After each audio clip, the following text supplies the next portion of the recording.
You might be hearing this perfect British accent and think to yourself, is she from London? From Oxford, perhaps? Cambridge, maybe? And I just want to say that that is not the case. I have successfully fooled you. I have done you good. And actually from Spain, the country known for traditions that involve some sort of creative health and safety hazards, our national treasure Hilaria Baldwin, and our amazing holiday destinations like Ibiza or Portugal. Being Spanish have a lot of advantages. I can do an impression of Íñigo from The Princess Bride. Hello, my name is Íñigo Montoya. You killed my father. Prepare to die. And when we talk, our sentences are often emphasized with a short guitar melody. I don't know where it comes from, and that scares me a little. But the greatest advantage is the opportunity to experience the UK as a foreigner without any context. From Michael's Fabricants wig to the floral design of Wetherspoon's plates and the passive aggression of the TV license letters, buckle up, buckaroo, because the UK is about to serve drama to you, mama. This is the ultimate guide to the UK. Number 1. Branding.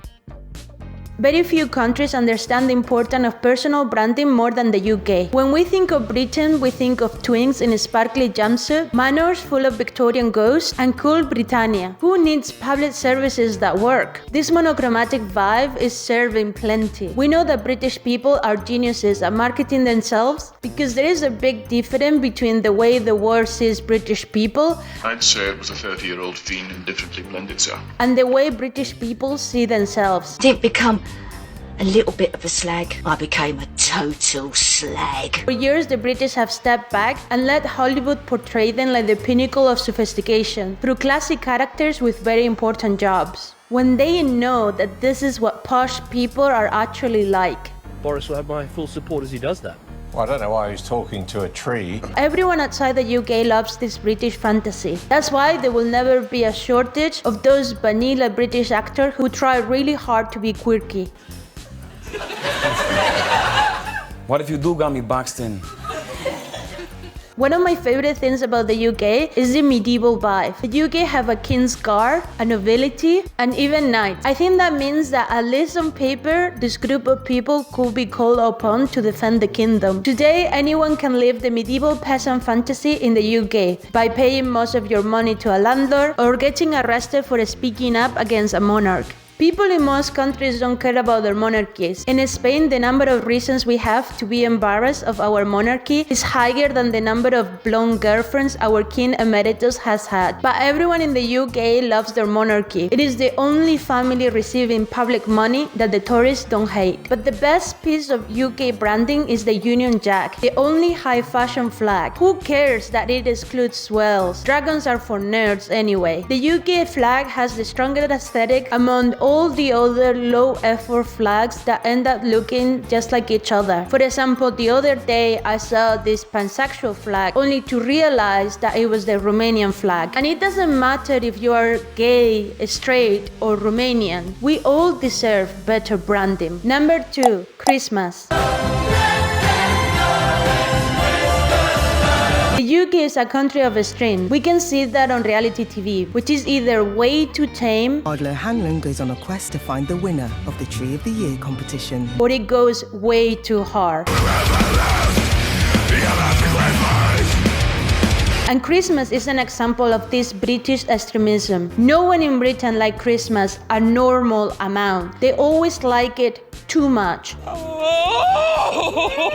In spite of office parties, the flavor and density of these things, and the crusty CGI of Doctor Who Christmas villains. If a group of seemingly sensible British people smell pigs in blankets, they will start foaming at the mouth like hungry hyenas. And then there are pantomimes. As a foreigner, nothing prepared me to see in an audience of mostly children as I saw beloved fairy tale character Cinderella say something along the lines of, "I don't care if the clock hits midnight.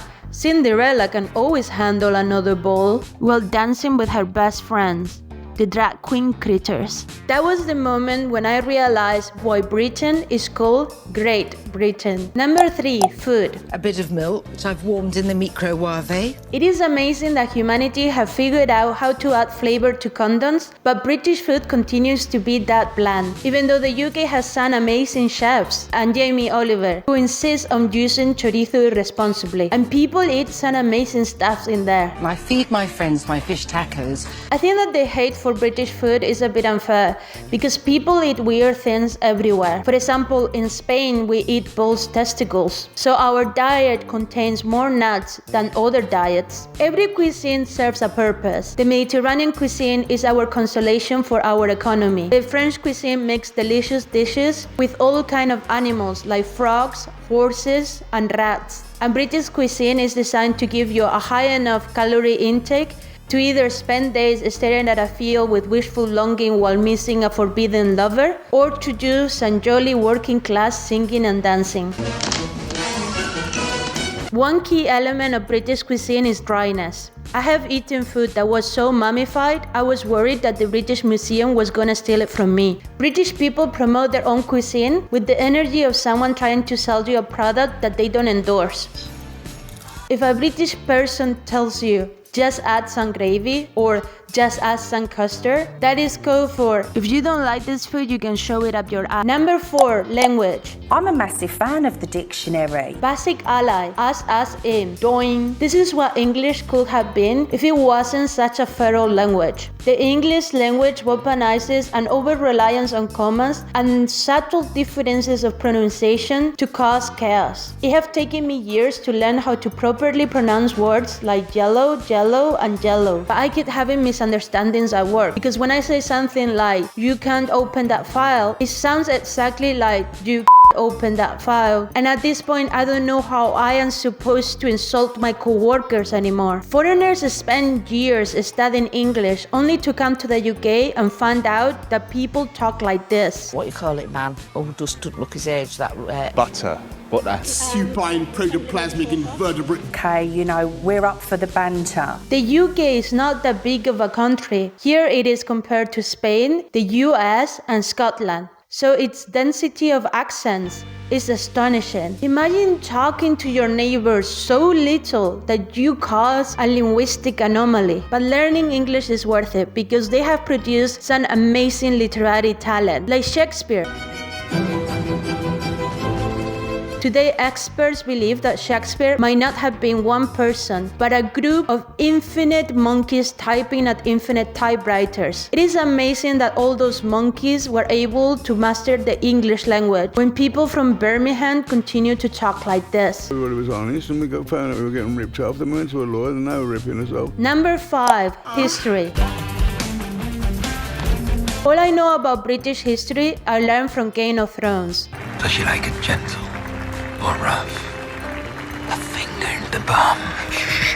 And those low-budget documentaries that don't have enough money to recreate battles, so they just film an empty field, play some battle sounds over it, and let the viewer imagine what happened. Some of UK's history is problematic. That's why there are so many rich people who own a photo of a great-grandfather wearing a safari hat. But it is clear that the UK has been serving high entertainment history since the Stone Age, when they built this impossible structure just to use it as a calendar. The UK is one of the few countries whose history can be taught with media with good Rotten Tomatoes rating. For example, there is Braveheart about William Wallace, one of the films that started the tradition of directors making a cameo in their own films. There is also Joan of Arc, Joan of Arc, Joan of Arc, Joan of Arc, Joan of Arc, and Joan of Arc about Joan of Arc, who was burned at the stake just for wearing a bad French haircut. This started the tradition of butch women only wearing one of two haircuts.